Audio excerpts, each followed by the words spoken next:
All right. So I'd like to go ahead and officially call to order this meeting of the School Corporation Fiscal and Qualitative Indicators Committee. We do have a quorum present. We have now 5 out of our 7 members are here. And the notice was posted in accordance with open door law. So with that, I'd like to cover just up front here before we really get into our agenda. First, I want to cover just some basic WebEx information for the attendees. And then second, I think it would be helpful to give just a brief overview of what we are doing today. And also I might hit on a quick message of a new business item that I want to bring up, just so that either those who are currently on our meeting today or who may be tuning into the recording after the fact kind of quickly understand what we're doing, and then also know what to anticipate for moving forward. So first, let me hit the quick WebEx information.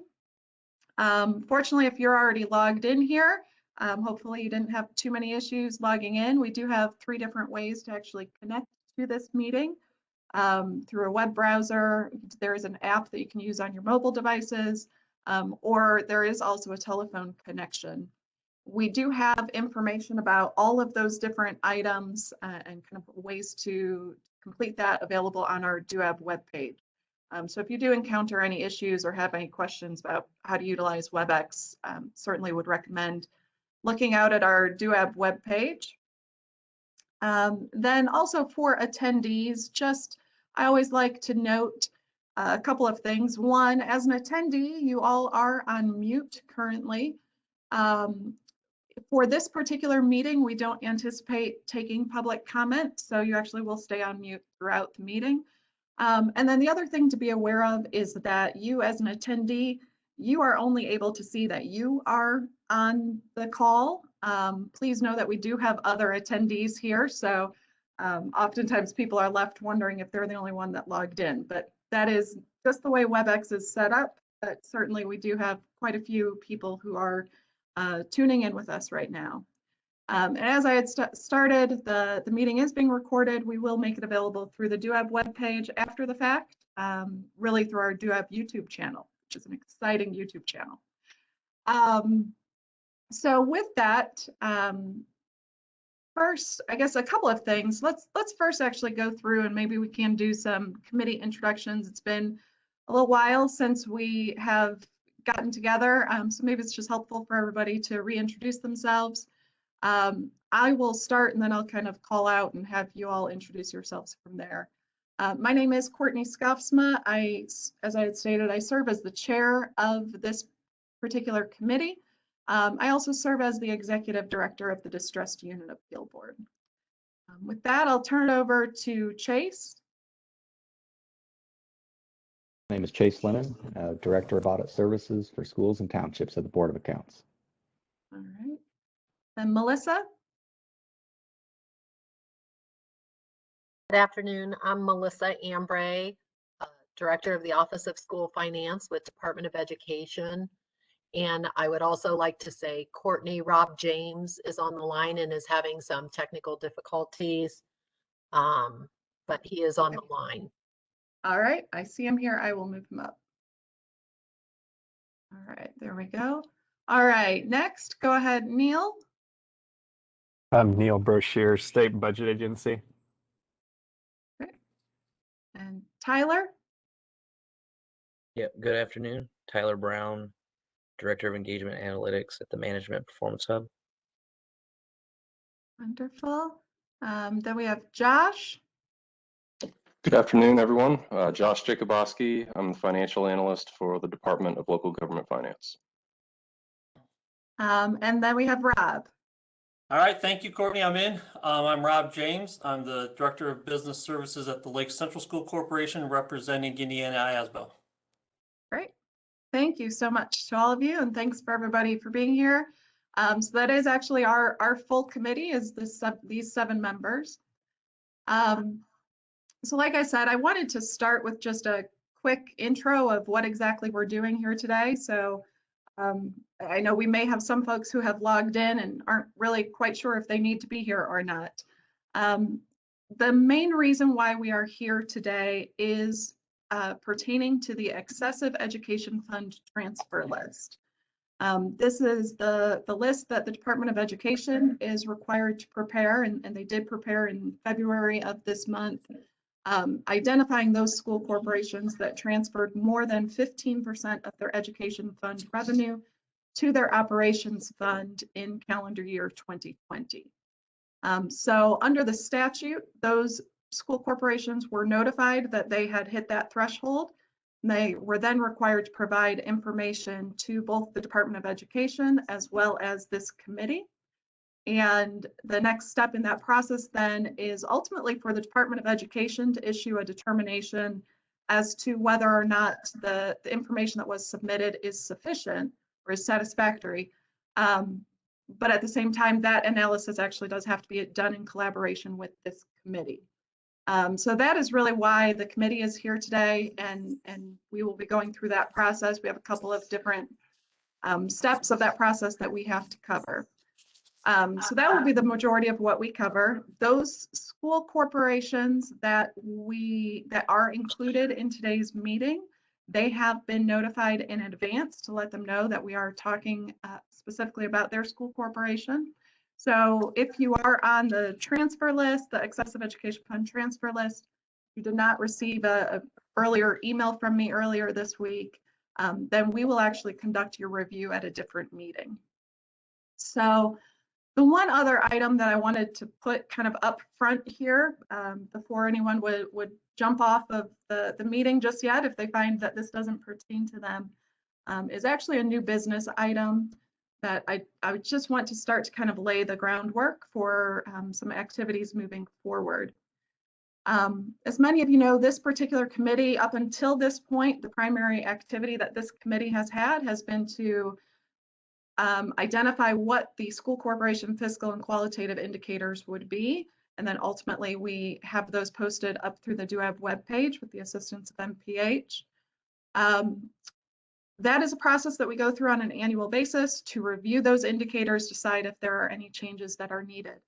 Typically, we do that process later in the year. We do that normally in the fall, and then ultimately we end up releasing the indicators right at the end of the year.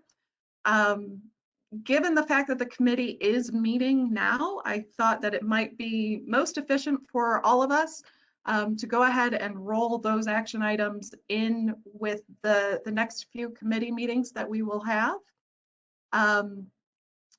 So my thought with this is for our next committee meeting, which I'm anticipating to be in mid-May, I would like to start with taking public comment on the existing fiscal indicators and specifically addressing the question of, are there any changes that are needed to the existing fiscal indicators? That will kind of form the start of our conversation. Then from there, we'll go through and we'll have the committee also discuss it. Ultimately, my goal with this would be to have the committee kind of make their final determination, possibly within the next month or two, as we go through these different meetings. And if we can get to that point where the committee has made its final determination, then I believe we should be able to actually prepare the indicators and release them much earlier than what we have seen in the past. So that's kind of a goal of mine, would be to get those indicators out to everybody earlier. I think it's just better for us to be looking at information that doesn't have as long of a lag time on it. So this process of reviewing the excessive education fund transfer list kind of helps to actually move that process forward for the indicators, and hopefully we'll be able to release those maybe late summer, early fall timeframe, assuming we can kind of get our steps done. So just kind of putting everybody on notice, and I'll certainly include this in future messages about our next meeting. At our next meeting, I would be looking to take public comment on the indicators. So if you do have thoughts about those, I certainly would encourage you to log in and share those comments, or you could always send us comments via our indicators email as well, which is indicators@duab.in.gov. So, all right, with that, I'd like to go ahead and actually jump into our actual agenda for today. So as I said, we have a couple of steps that we have to do here. And the first one is listed here on the agenda as number 3. This is acknowledgement of received documentation. Per the statute, the Fiscal Indicators Committee is to recognize those schools that have submitted their information as required, and we are to document that officially into our minutes of our meetings. So for this meeting, I have provided to the board or to the committee a memo that documents 2 different items. First is on this memo, I have listed out all of the school corporations that the Department of Education had identified as being a part of the transfer list. In total, we do have 24 school corporations that are on the transfer list for this year. And then along with that, on the memo, I have identified those school corporations that have submitted their information.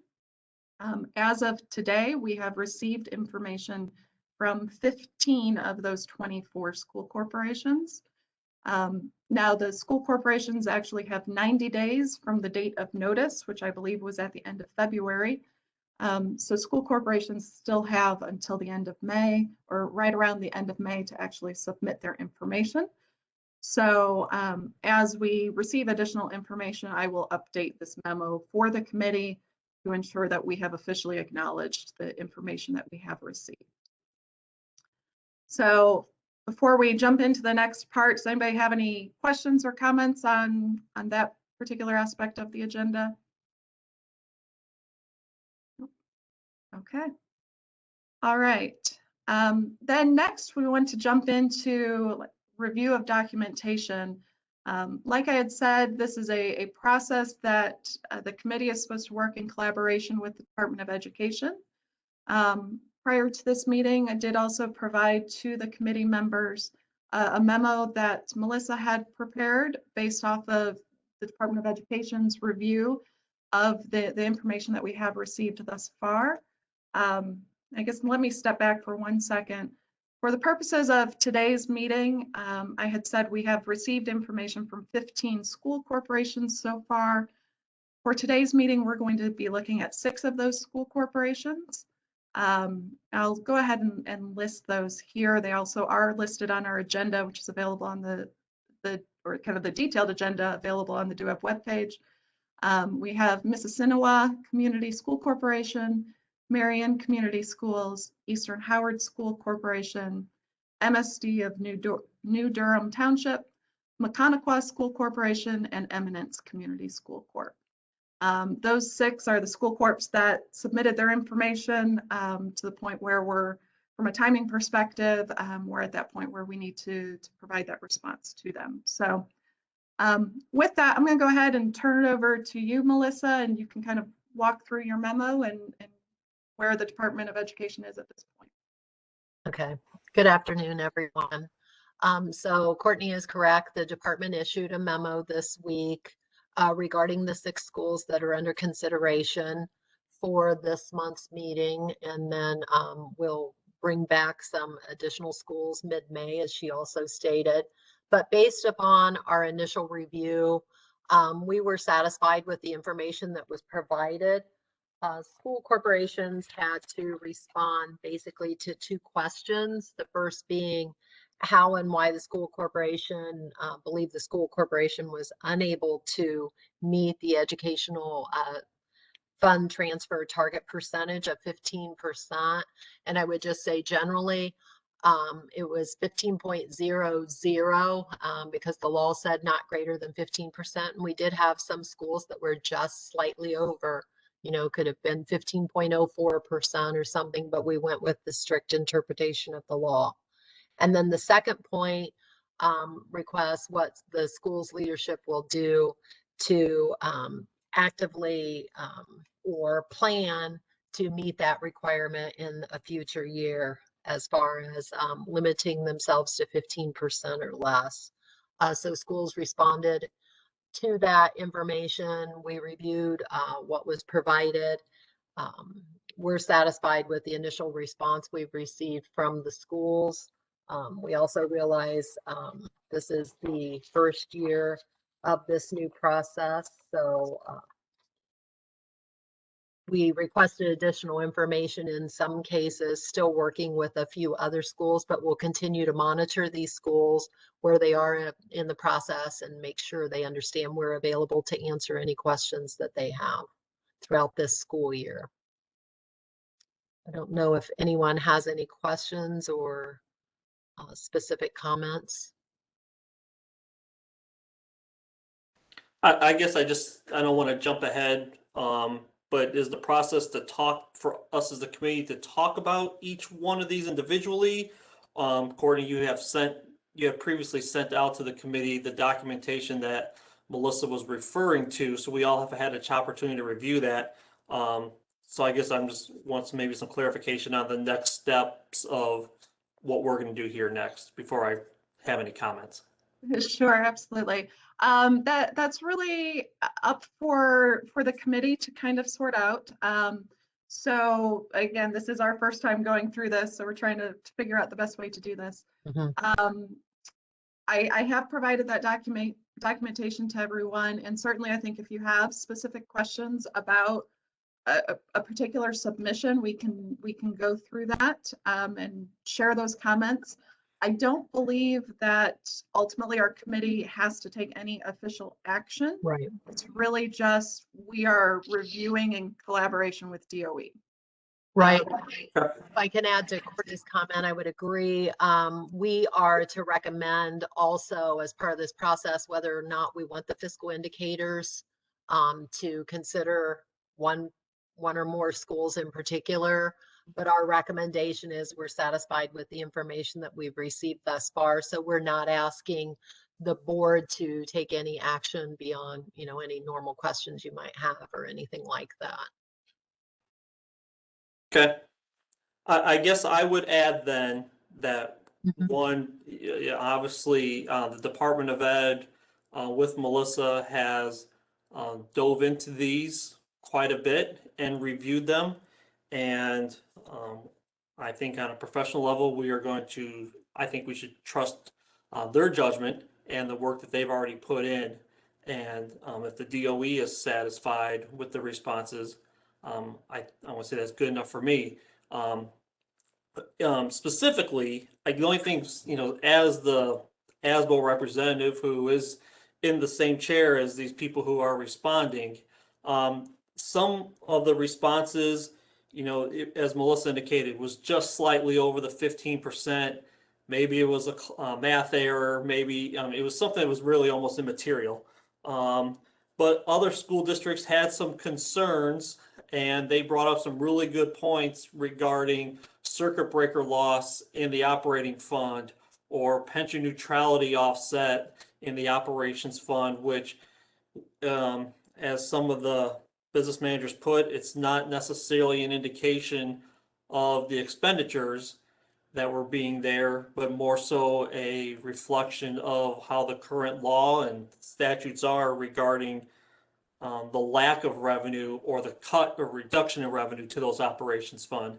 And I know some of the school districts mentioned that have pointed out very well in their responses that prior to the 1009 change a few years ago when the fund structure moved, they were able to detail where 18, 19, 20% of their expenditures moved to the other fund, and now they're being held to a lower number.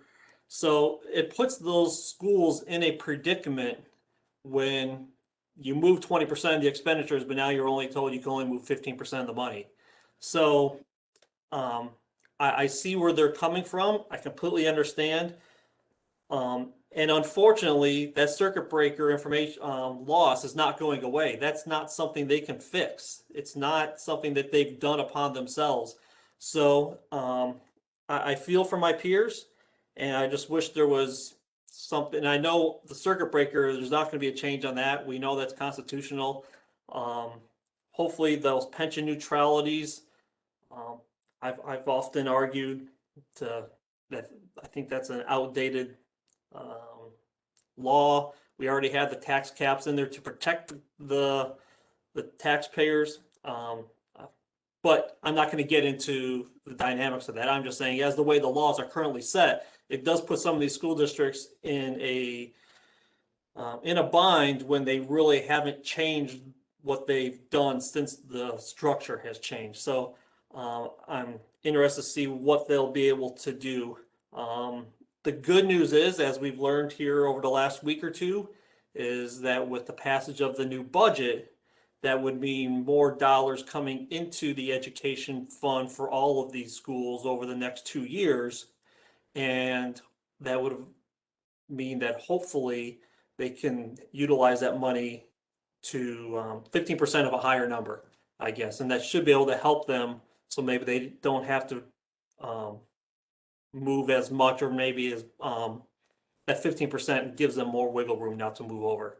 So it might help itself out just naturally here, because at least the 6 that we're reviewing today, none of them were, 25, 30%. So I think the upcoming budget should help naturally, but. And I guess I have a comment in response to what Rob said. I do, your comments are pretty interesting, and you picked up exactly on what I picked up on, that the percentages were not that far over 15. I mean, it might have been 15 to 18 or 19%, but just generally speaking, a lot of the shared concerns between the different school districts that I've seen are the pension neutrality and circuit breaker, but also COVID, just the unexpected expenses that occurred with COVID, because between the time that it hit and the federal dollars came in, it was, schools were scrambling just to cover the sanitation costs and supplies, trying to figure out how to close down all of that stuff, the technology pieces and things like that. So we saw a lot of that. And then we had a couple of schools that just quite frankly, we're trying to do the math calculation of the 15% on the revenues and missed it by a little bit, or had a revenue that they included that was excluded. And so you did cover the common themes that I saw with the 6 schools that you're considering today.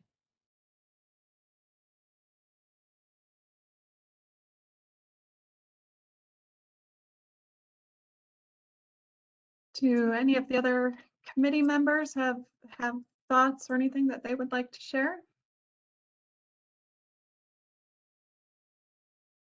Okay. All right. So as I kind of look at the other committee members, I think, so ultimately at this point we have from DOE kind of the memo that basically says that they are satisfied with what has been provided by these school corporations. Does anybody have any objections to that? Okay. All right. Well, then seeing no objections to that, I think at this point Melissa, I guess I would turn the process back over to you, and you could run with it from here. I believe, as we've talked about, your next step will be to circle back with the school corporations that were on our list for today, and kind of let them know where things stand. But. Right. So I wanted to wait until after this meeting, but we'll follow up then with the 6 schools and notify them that no further action. We're not making a recommendation that they move forward to the Fiscal Indicators Committee for consideration. And then we'll also follow up with the schools that have not yet replied and just send a quick reminder that the deadline is at the end of May. Okay. Wonderful. All right. So that really completes our primary objectives for today's meeting. Do any of the committee members have any other comments or new business to bring to our attention? I guess let me also pose the question. I kind of set it up earlier that we will be doing indicators. Does anybody have any objections to us including the indicators process in as we are going through these meetings here, knowing that for the transfer list, we probably have at least 2 more meetings that we'll have to do. I'd say 2 to 3 more meetings. So, all right, I'm seeing heads telling me that there are no concerns about including that. So, so that's good, and I think that will really be helpful for everybody, for us to complete that work on a more timely basis. So, all right. Well, with that, I appreciate everybody jumping on today. As I had said, we will be looking to do another meeting probably about mid-May. I will actually circle back with the committee either yet today or on Monday to start to get that scheduled. So everybody has a little bit more notice than what we had this week. I apologize for the quick turnaround on this, but I appreciate everybody being so responsive. So, all right. With that, I go ahead and adjourn the meeting. Thank you. Thank you. Thanks, everybody. Thank you.